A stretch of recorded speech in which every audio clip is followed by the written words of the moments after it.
Once Celestra and Hayun had regained their composure, they were once again standing in front of him. This time, they looked extremely happy, like a bride on her wedding day. They were eager for Han to change them. Remember, the process will rely on your own thoughts. This is going to be different than how I created the others, so your emotions and thoughts will help to influence what abilities you gain. He handed each of them a round pill that he created while the two were getting ready. There will be discomfort, though the pain should not be too intense. It will take a while for you to change, so do not be worried if it feels like it is taking too long. Just keep focusing your emotions on a single thought, Han explained to each of them. They nodded their heads, understanding how serious this process was. The two of you will be inside of these chambers during the process. It will allow no external forces to influence you while you focus. Han directed their attention to two columns and indicated for them to enter them. Celestra and Hayun had no fear on their faces as they entered the chambers. They looked back at Han and each smiled at him. The doors to the chambers closed and they floated, the area having its gravity cancelled out. Taking the pill and swallowing it, they closed their eyes and appeared to concentrate. From their expression, Han knew that they were likely experiencing the initial process. The pain would start out mild but slowly increase as it changed their bodies. Soon, the two of them will show outward signs of changing. Han sat on his throne, watching the two chambers that held Celestra and Hayun. It had been a month since they started the process. This was the first time that Han had tried such a technique, so he was nervous about how long it was taking. There was no way to know when they would emerge. It felt like when installing a software and the install time kept changing. Han hated whenever he had to use his old gateway computer and how slow it would install software. In each of the chambers, the two women were floating inside. The difference was how they looked compared to when they first went into the holding device. With Celestra, she was beginning to develop scales and fire could be seen radiating out from her. It gave her a draconic look, though the fire coming off of her body looked like a phoenix. In the chamber with Hayun inside, her body was covered in some kind of cocoon. Han was very interested in what she would emerge looking like. As he was staring at the two women who were eager to perform such a metamorphosis, the door into the throne room opened. Turning his head, he saw that Helania was gracefully walking towards him. He was surprised and happy at the same time. It had been a very long time since the last time he was able to see her, and having her presence missing had affected him. Stopping several feet away from him, she kneeled and stated, "My master, I have returned from the mission you had assigned to me." "Rise, Helania," Han commanded. In a softer tone, he said, "I have missed you." Getting to her feet, she gave a look full of love. "I have also missed Master. Though I am happy to fulfill your wishes, I felt a part of me was missing." She walked closer to him and got on her knees while resting her head on his lap. "Please, limit such requests while I am apart from you, Master. My purpose is to be by your side, though I understand how much you depend on me." Laying a hand on her head, he stroked her smooth hair. It was a sensation that brought back waves of memories with them being together. "I will try and keep you close to me, though I may have future missions that require you to prepare things for me. Know that I do not ask these things of you lightly." Helania nodded her head as she understood how much it pained him to ask her to part from him.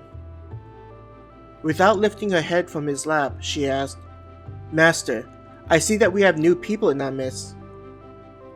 Yes, they have chosen to transform themselves into something other than human, to serve me and my ideas. Though I was hesitant to do this, I have learned that such hesitation can be problematic, Han explained. I am sure that they will do a good job at being your creations, just like we are, Helania answered, mentioning everyone else and their loyalties towards him. What did you discover in your mission? Han changed the subject as he continued to stroke Helania's hair. Helania's eyes were closed as she enjoyed the attention Han was giving her. The holy powers of the creators are behind many of the sabotage attempts. They believe that the overflow is something of a gift to maintain a certain population size and help the nobility stay in power. Many of the believers are fanatically devoted to the HPC, making it difficult to learn their movements and where they keep their more nefarious locations hidden. That sounds like what we have already determined. Though it is better that we got a good look at the system instead of assuming what was happening.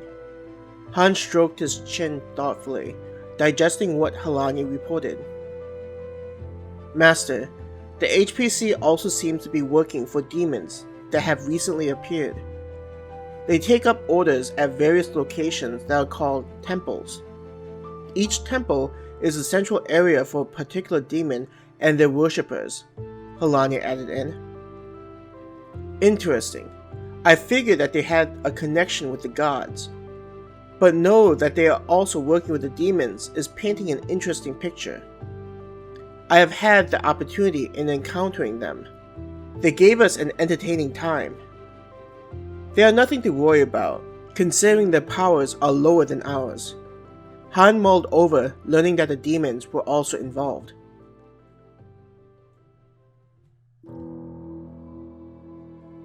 Val was stressing about her current circumstances. She looked around at the mess left behind from the previous attacks on her office. She remembered a time when such a mess would have been quickly dealt with, but with how the student council was acting, it was clear that they no longer considered her to be one of their own. Throughout the week, many of her knights had left, claiming that she lacked the strength to lead them. Some were afraid that they were going to be killed by staying within her influence. She was now left with only a handful of knights. Sighing from the overwhelming stress caused by a multitude of issues, she called out, "Henry, do you mind getting me some tea?" Henry was one of the few remaining knights that were faithful in his duties to her and the academy. It was a comfort to know that not everyone abandoned her, afraid for themselves. She smiled as she saw Henry bringing a tray with her favorite tea kettle and cups. It always seemed to make the tea taste better, though it only may be in her mind. As she watched Henry set the tray down and began pouring the tea into the cup, she said, "Henry, I appreciate how you are willing to stick by my side during these difficult times. I do not think I have thanked you for what you have done." "My lady, I am merely doing what is right as a knight," Henry calmly stated. He set the cup in front of her and backed away to let her enjoy her tea. Val lifted up the cup and enjoyed the spiced tea, which had a shot of alcohol in it to help settle her nerves. As she placed the cup back on top of the table, she went to return to look at the paperwork in front of her. "I do not know how we are going to protect the remaining non-humans inside the academy," she grumbled as she took another sip of the tea. Leafing through the paperwork, Val felt a tightness in her throat. Trying to clear the lump in her throat, she took another sip of the tea, though it didn't seem to alleviate the pain that was increasing.